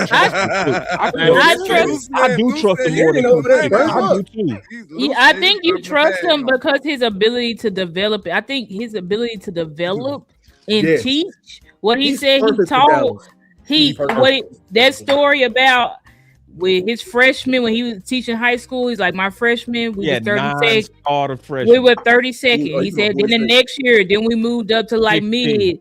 Then the next year we moved up to number one. Then the next year, was coaching the DC. Right. He said, I left, and then they taught the high school students. First of all, that doesn't even just shows. This was college. But that even just shows the maturity. Like these are the type of young men he was raising where they was mature enough to say, okay, this is a scheme we want to run. Now let's teach this new DC. Let's teach him the scheme. Like, and then you see what he's doing over there with the Vikings. Who was in their secondary besides 40-year-old Harrison Smith? Thank you. You don't know nobody else over there, but their defense is elite. Byron Murphy. We do know Byron Murphy under him as an old man. People forgot that. And they locked our ass up. Gilmore was on that team as an old man. They won 14. Gilmore balled out. 14, 15 games. Like, Stephon Gilmore was there. Yeah, it was like 14, 15 games. Like, this feels like this man has just been waiting on his shot. Dog. Like, he's more than ready to go. Like, I'm just waiting to go by opportunity. You and I wait on I'll prove it. Jim. Baby, fuck, we waiting on Jim. Fuck Jim. Get not over Daronte. And we no. said not over Daronte. No, it don't make sense if he's not the best candidate. Why you waiting on him? I was gonna say, if it's between these guys, go ahead and hire him and stop playing the game.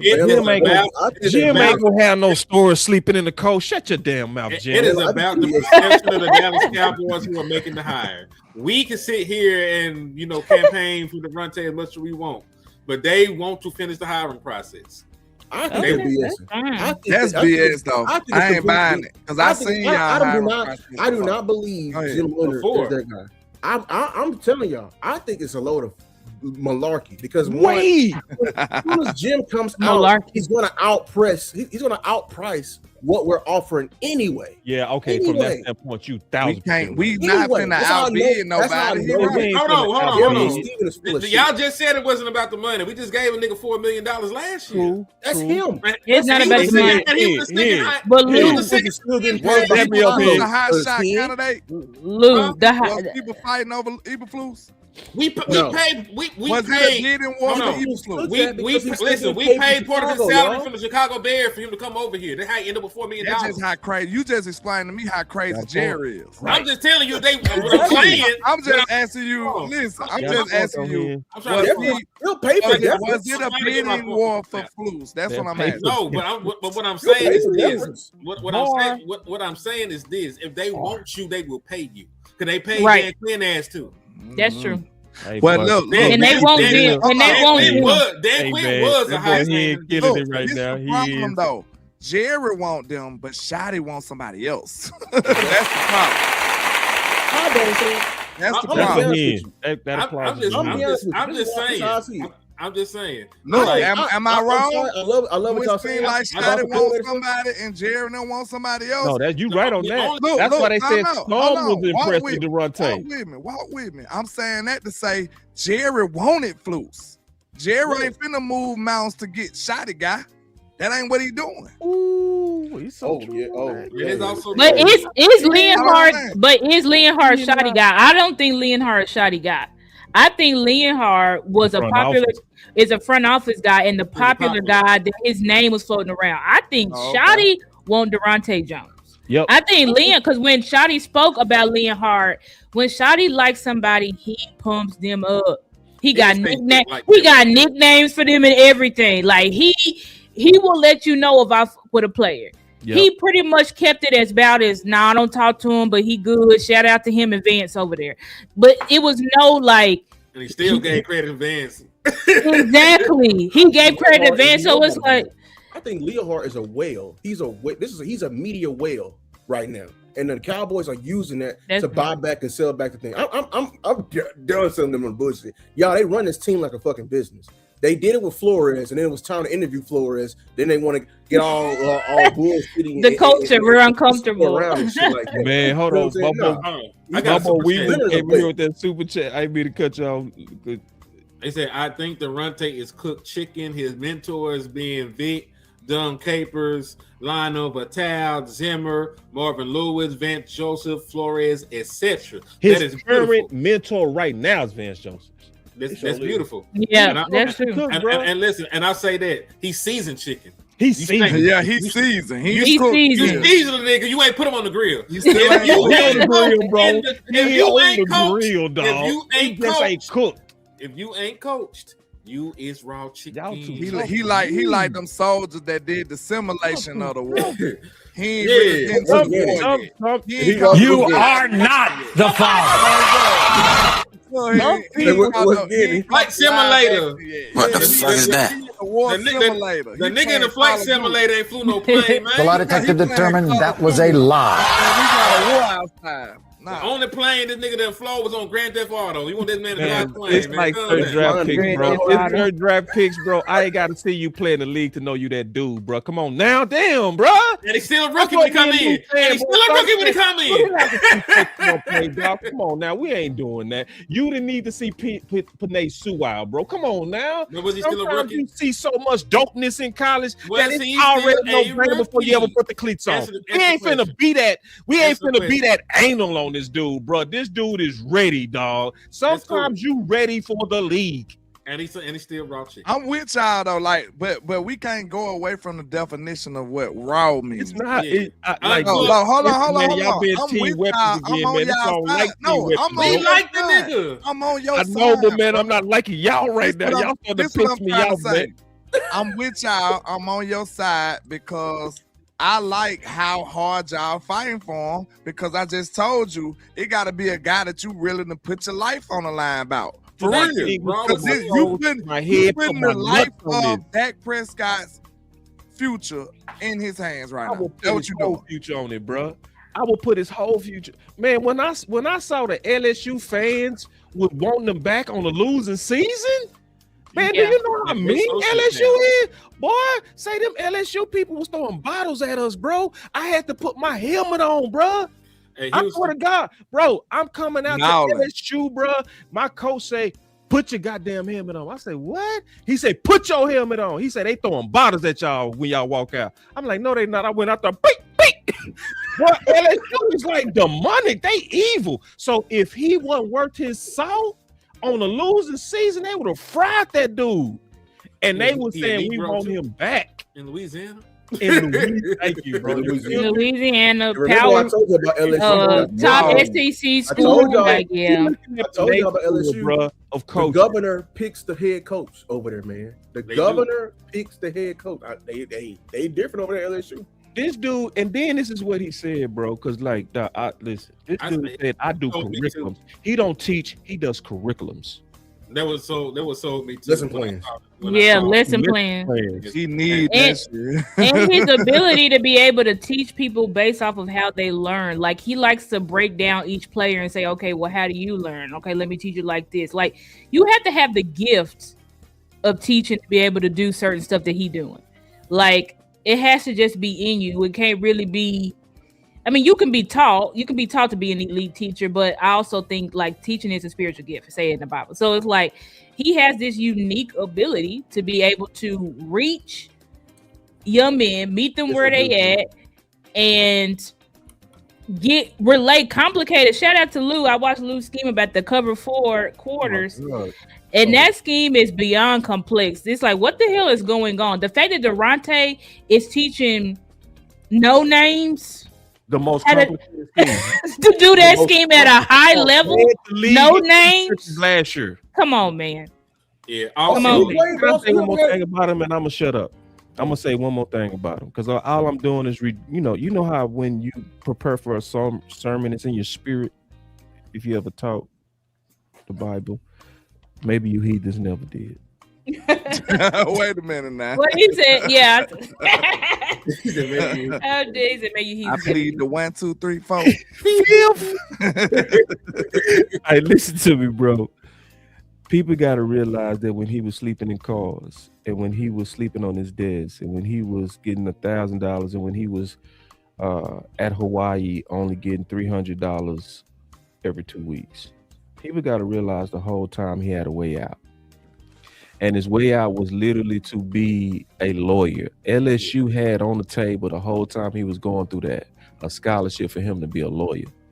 With the law school. What does that say about him also mentally, which we're not talking about? What does that man believe, bro? He believe like a mug. He believe, bro. He's smart as hell, bro. People ain't giving out law scholarships, bro. Yo, put Weeble up. Like you said he the one that you said that didn't have any kids, right? Yeah, he ain't got no kids. Okay, you gotta be able to, for him to be able to move like that, he can't have none. That's blind faith. Thank you, boy. That's like he's so dedicated to the game, bro. Think about it. He wouldn't be able to risk like that with some kids. No, you gotta have money. You gotta ability. make some money, bro. You gotta the bills gotta be paid. That dude said in his 20s, man, I wasn't dating. Bro, let me read all of us that did in our 20s, man. What we like in the 20s, man? We walking around like this all day, bro. You know what I'm saying? The wind blow the wrong way. Man, the wind blow the wrong way. Man, that hole in the wall looking good to me, man. You know what I'm saying? Like, hold on, real quick. Weeble said his players taught the defense to the next coordinator. That's how dope. Also, I got something better for you than raw chicken for the nigga. Because he raw. But sushi ready to eat, so he could be sushi. He raw, but he's still ready to go. He edible. He raw edible. I think that's perfect. Edible. That shit is crazy. Y'all know, listen, I made this. Everything in Paul's working. I can't make no analogies no more. Y'all know we talking in I said that before you. I'm just we know. Even taking how crazy. Even his nigga them. Yeah, pause. Pause. Extra pause. Fuck it.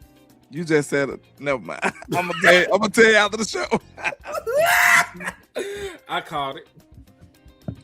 This ain't as bad as the other one, though. Ain't as bad as the other one. Hey, we do it live. How this go come to an end, fellas? Talking about the search. The DC. I'm gonna say this, and I'm gonna have to depart from my good people in Cowboy Nation, man. You want the optimistic land, or you want give me both normal land? I'm gonna give you both too, since I like how you phrase that. All right, normal land, which is common sense and logic. I would say the way we operate, and if we sitting up here waiting on one candidate who hasn't even committed to us, I don't see this working out in our favor. Just being real to y'all, I just don't see it. Because guess what? While we waiting on Leonhard, do that means Daronte gotta wait on us? Do that means, you know what I'm saying, or gotta wait on us? Do that mean the other candidates gotta wait on us? Absolutely not. Guess what? These people got families, they got bills, and they got stuff to do. And some of those things I just named don't incorporate waiting on the Dallas Cowboys to make a decision. They gonna have to be very, very much so committing to one of these players. I mean, one of these coaches. They gotta commit, and that's just the bottom line, man. They can't wait around on one guy who ain't even committed to them. So if they operate in that way, I just don't see it. What's so the now good one? Optimistic land. Optimistic. I'm gonna do just what you did. This is dope. I love you know what I'm saying? Boy, this is dope. If I do it in optimistic way, yeah. I'll say this. They get a little inkling that Leonhard might not be their guy. He might not come around. They might just want to move with a little more sense of urgency. And they just signed Daronte. Boom. They just signed him. They just say, hey, you are our guy. We evaluated our candidates. You know what I'm saying? We did our due diligence, and now we ready to offer you the job, sir. You know what I'm saying? So it's going to have to be one of those. Hopefully, we able to just commit to one of the guys that we actually got respect for, opposed to going up committing to a guy like Ganon or somebody, one of their homeboys. We zero tolerance on homeboys right now, because the state of the Dallas Cowboys, the state of Dak Prescott relies upon whoever this defensive coordinator is. And it's too urgent to play around. So we got to commit, and we got to get this shit right. What's happening big time? Big time. Move the big time, man. I'll go ahead and go, man. I got to get up out of here, though, man. Salute to all y'all. I appreciate y'all for rocking, man. Salute. I got to go next after Henny. And I'm gonna tap in with y'all, man. Appreciate you too, boss. Indeed. All right. Indeed. Yeah, man. I'm just go ahead and get mine and dip, man. The Dallas Cowboys can't mess this up, man. Like this is the end of the Dak Prescott era. If we do not compete and win a championship within the next 2 to 3 years, we would have wasted about 20 odd years of all pro quarterback play between Tony Romo and Dak Prescott. And you cannot guarantee me another 10 or 15 for the next guy that we bring in here to be the quarterback. You just can't. So we got to get this right. So optimistically, even if some of these don't go the way that we think, let's say that Jim gets away, let's say that Daronte gets away, right? There are still other options out there that you can bring in that are better than what we currently have. I would take Sean McDermott over Jonathan Gannon right now, based on what me and Boss have done from the macro. When we looked at from the bigger picture, his defense is one of the better ones in the skies across the league. They're top 5. They're right up there with Seattle. And, they're one weakness, in the interior against the run. You got one of the best defensive tackles in the National Football League. So, I wouldn't mind kicking the tires on that. We got guys like Matt Patricia. We got guys like Wink Martindale. We got some guys that you can retread from the college level. You got some young up-and-coming guys from at the college level, like I said, like Miami's defensive coordinator or Indiana defensive coordinator. It would not be the end of the world, but is that what I wanted? You know what I'm saying? Realistically, though, they might do the I made you approach, and they might elevate an Aaron White Cotton. And that's scary because I don't even like him as a defensive line coach. So, I'm just being real. You ain't did a good enough job with your front to be talking about getting no promotion from me. But either way, what I will say is this: regardless of who the Dallas Cowboys hire as a DC, if they do not make real investments on the defensive side of the ball, including free agency, maybe some trades and draft capital, this defense is still going to be bad next year. You need it. You need pieces right now. You need better players. I feel like you need at least one new player at each valuable spot on the defense, man. You probably need another edge. You probably need another corner. You might need 2 new safeties, depending on what happened with Malik Hooker, because Donovan Wilson is already a free agent. I don't believe that they'll bring him back. So you could have 2 new starting safeties next year. You could have a brand new nickel next year. You probably gonna have a new edge, and just based on the writing on the wall, you probably have a new starting middle linebacker, because I think that they cut Jack Sanborn and save a little bit of bread. So you're gonna have to figure out how to build this defense and coach that shit up. So this shit ain't gonna be just no easy fix. Just let's plug and play with the guy you bring in. So make sure that we keep pushing for everything that's right and holy. Because God, we have to rebuke all the bullshit. We got to rebuke Jonathan Gannon. We got to rebuke Aaron White Cotton, and we got to rebuke Jerry Jones. You know what I'm saying? Amen. Amen. We got a pastor in here, so I need big time just to pray over us right now, man. How you gonna say God and cussing? The Lord knows my heart. The Lord knows his heart. That's right. Oh my God. That was real though. All right, Hen Dog, good one. All right, appreciate y'all, man. Yeah, let me go. I agree with Landlord and Henny. We cannot afford to mess this up. Y'all see, I got on my Dak shirt today. My favorite player, present and past, and I'm hoping that Dak will stay here longer than the next 2 years, but it's not guaranteed. And I firmly believe if we do not get to a Super Bowl in these next couple of years, Dak is gone. And I think it's going to be mutual. I think Dak is going to say it's just not working out. And I think front offices, they never want to pay nobody. So they definitely not going to want to pay. So I think that we need to do our best to maximize this window, which is why you've got to get this decision right. You cannot afford to have somebody like Jonathan Gannon, where you already know there's nothing tangible, Jerry, that you can sell us with Jonathan Gannon. Nobody is buying into, but he made it to the Super Bowl. Yeah, and he the reason why they lost that Super Bowl. We're not dumb. Look at context, Jerry. We're not dumb. You cannot sell it. It's going viral on Twitter. No Jonathan Gannon. They know we do not want Jonathan Gannon. That's why, and now it's picking up. Brian Broad is talking about it. Vach talking about it. Zach Wilcher, Gavin Dodd. Everybody's talking about no Jonathan Gannon. I'm sorry, Jerry. No. So what I feel that I don't, because of the resounding no, it will not be Jonathan Gannon. Right. I think worst case scenario is it would be a White Cotton promotion. Yep.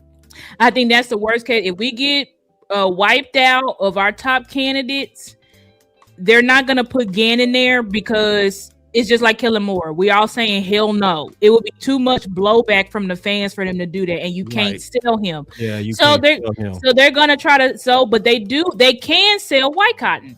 He's the reason why we got Easy. Continuity. We got Quentin Williams. He came up with the 5-man front, right? So they can sell White Cotton. So that's I think they keep stopping the run.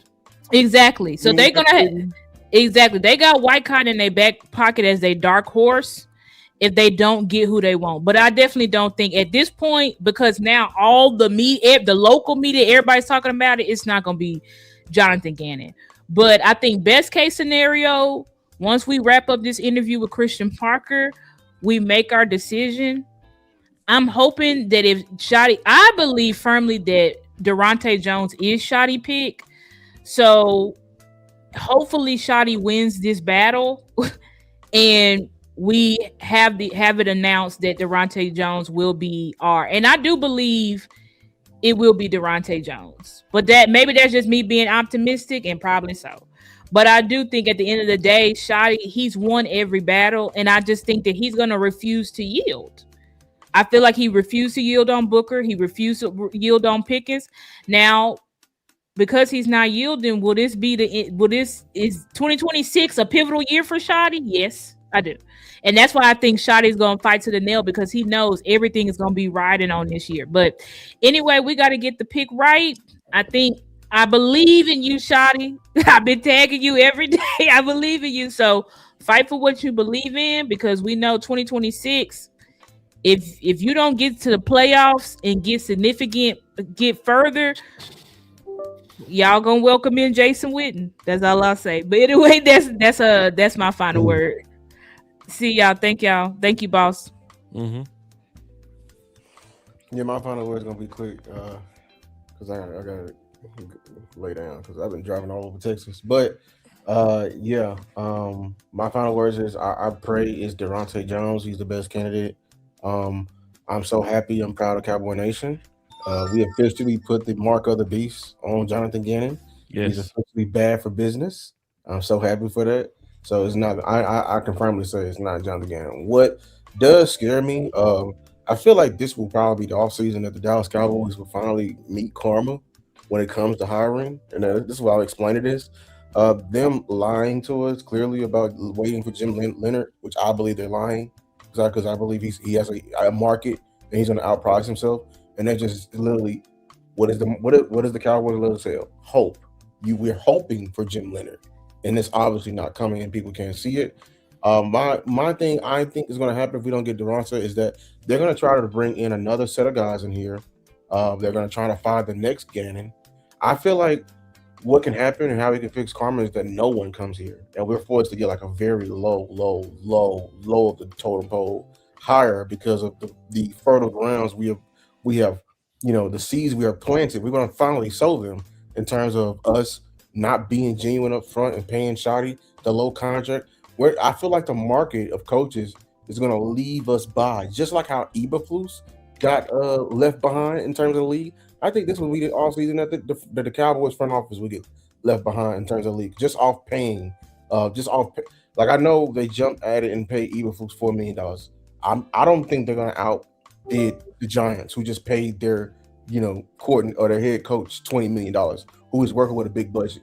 And we don't and just the Packers. I know the Packers are working with a bigger budget. I know the Steelers are working with a bigger budget. I'm just saying, if it's not the guy that Shotty truly wants, I think he can get very, very in a very karma-esque way of how we're going to very much handle it, because we just not been genuine up front, and it can come back to bite us. So that's been my final word, Cowboy Nation. Don't leave. You gonna want to hear mine. I'll be in the back. Yeah. Huh? You gonna be in the back? It's cool. You go hear it. Yeah, but stay up, Cowboy Nation. Continue to be active. Continue to push your ideas. Continue to be in the Twitter streets with us and everything like that. Keep fighting. We almost. I want to put this now. It's almost draft season. We got a special one coming up in 10 days. A collab. We actually interviewing. We got Booker Dad on. We're gonna be interviewing Booker Daddy. Y'all just saw Tyler Booker just got all rookie team. I think got a lot to talk about. It's gonna be great. Celebration for Team Trenches. So make sure y'all come out for that. Turn on everybody's notification bell. Make sure to subscribe to everybody. I think Henny is on the way to 4K. Let's get him to 4K. You feel me? I love everybody. Until next time, peace. All right. Okay. I'm gonna kind of steal what Landlord did, but I'm also talk about like how I see this playing out. They go wait on Jim. They should get Daronte now. They should finish Parker, get the bird in hand. Jim is not going to impress as much as Daronte, but they'll split. Jim, when he's able to interview, the first place he's going to interview is likely going to be New York. They're going to lose. They're going to lose. They don't have a quarterback. They're going to lose. So when Denver loses, Jim is go head to New York and they not going to let him out the door. And they go sign, it's going to be announced that Jim Leonhard is the defensive coordinator for the New York Giants. Or it could be but I think it's going to be Jim. So when that happens, your Dallas Cowboys is going to be forced into their blessing. They going to be forced into their blessing similar to they was forced into their blessing with Romo. And how they was forced into their blessing with Dak Prescott. Dak Prescott should have been a first-round quarterback. But the Dallas Cowboys and Jason Garrett was pushing for him. But guess what happened? They picked Tapper in the 4th round before they picked Dak Prescott. And they walked into one of the biggest blessings of all time. They generated year one under Dak Prescott $250 million in publicity and exposure. They are beyond rich because of the times of Dak Prescott. That's when Brian Schottenheimer is going to get his guy, Daronte. You're going to see a full about face from everybody that's been ignoring him. And everything that we've been showing, then people going to start catching up and talking about. We go finally start hearing about him sleeping in cars then. We go finally start hearing about his tree then. They go finally start really giving him the exposure of the multiples and everything that comes with him. They go finally get him what he been deserved. He is the Lamar Jackson of coaches right now. He is dropping in the draft for no goddamn reason and no logic. Forgive me for saying goddamn. I didn't mean to use the guy's name in vain. He's dropping for no reason. He's not being covered for no reason, and we still go get him. Shout out to you, Brian Schottenheimer, for fighting for what's right.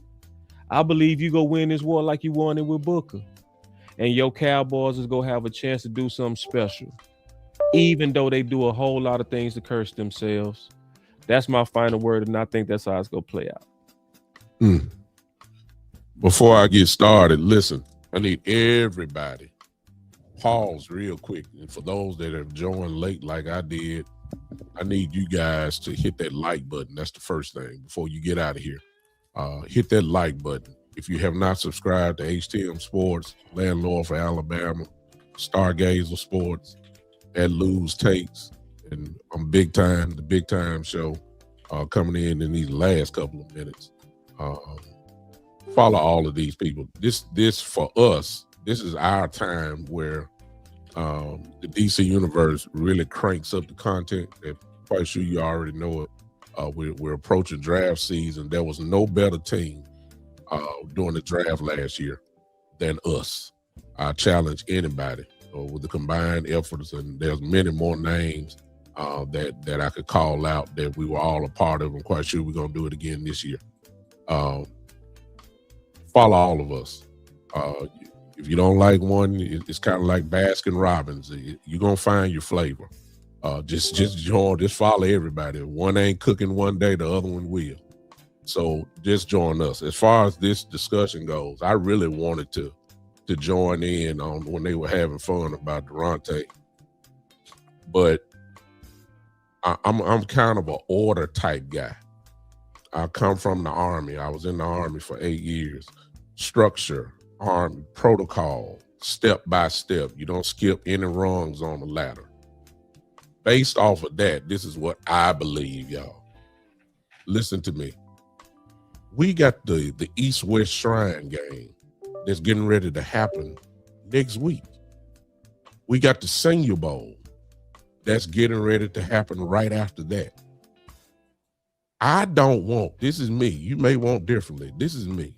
I don't want when the Cowboy team goes to these bowl games, I don't want the plane to just have Jerry, Steven, Brian Schottenheimer, and Will McClay. I want the defensive coordinator on that plane. What we waiting on? I don't want to hear what Jerry, Steven, and Will McClay like as players, because whatever they like, the new coordinator may not like. I need my coordinator.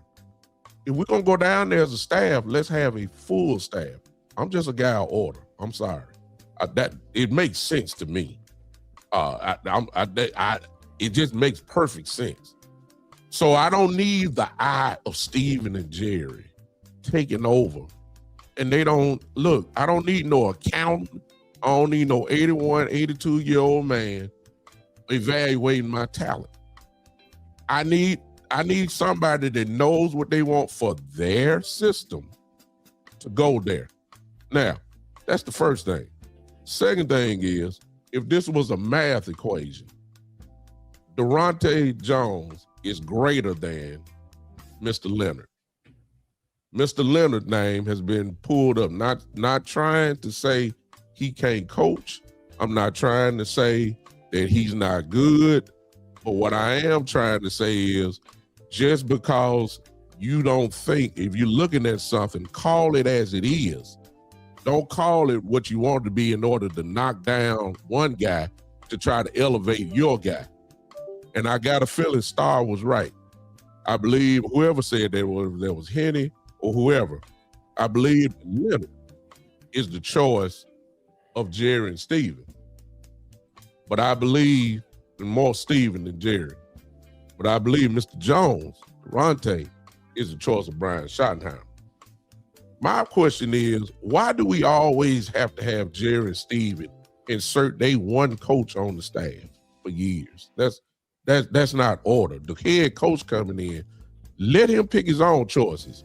You pick Eberflus, it failed. Schottenheimer picked Jones and the offensive coordinator, the O-line coach, Riley. He picked all those guys. Guess what? You had the number one offense. Common sense tell you that this guy knows coaching talent. Schottenheimer I'm talking about. Let him cook. While y'all just sit at the table and wait for the meal to come. I'm talking about Jerry and Steven. See the problem, the time has come. It's been too many years now. They need to switch positions. They want to stay in the kitchen when they should just be sitting at the table. You in the house.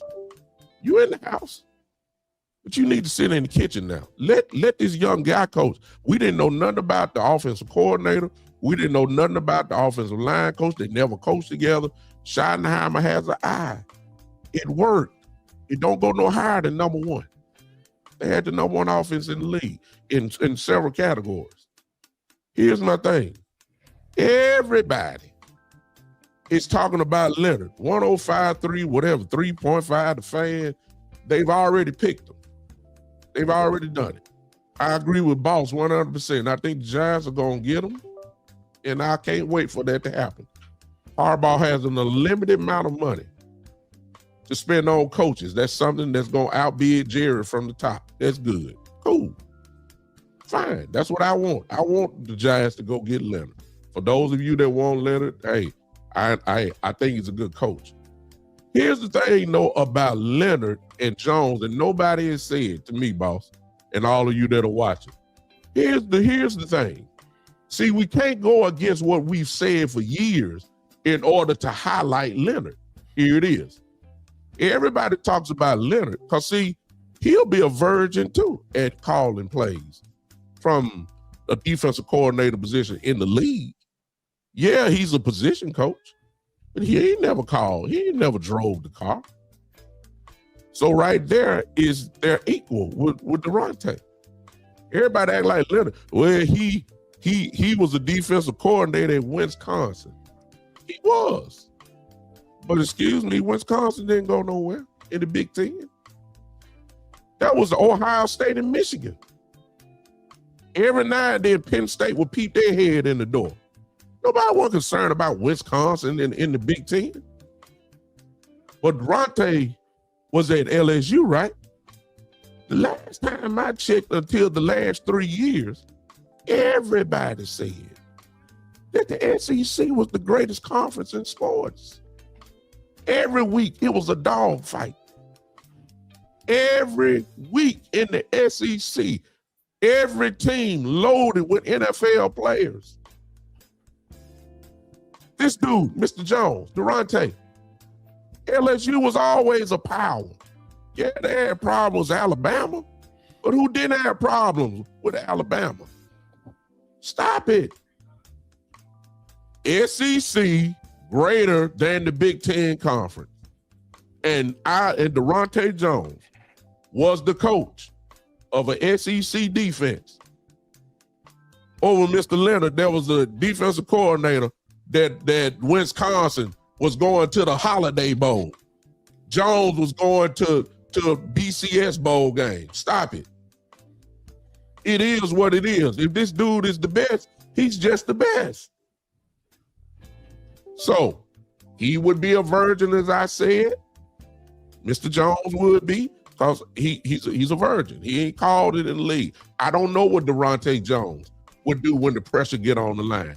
I don't know. When he make his first call as a defensive coordinator, that would be his first call. Same thing with Leonhard. And there's nowhere in the world you match it up. I don't care if the dude is coaching in Denver. Vance Joseph is the man.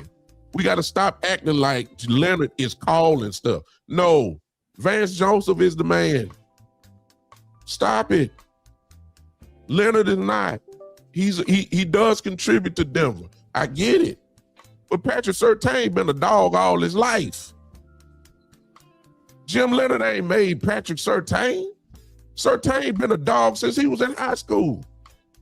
I'm not saying he hadn't advanced his career, but we got to stop acting like calling things like come on now.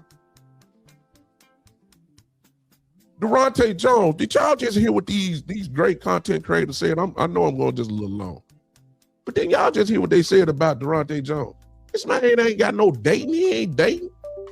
This man's whole life is football. I thought we wanted football people. That's what I thought we were begging for in Dallas. I thought we wanted football people. I thought we wanted football. This man ain't got no kids. I'm quite sure he got a little friend somewhere and he dating around and all that stuff, but there's no commitment there. His commitment is football. Ain't that what you want? That's what we've been begging for. We've been saying, let us have football people in the building. That's what Daronte Jones is. So although most of these people have never called games, who's the best out of all of them? It's Jones. Lock him up. It's not hard. If Shadi wants him, lock him up. It's not. Oops, but I'm sorry, and I close with this. Oh, boss, I don't want to get your channel in trouble, but hey, sometime, y'all, it goes beyond coaching.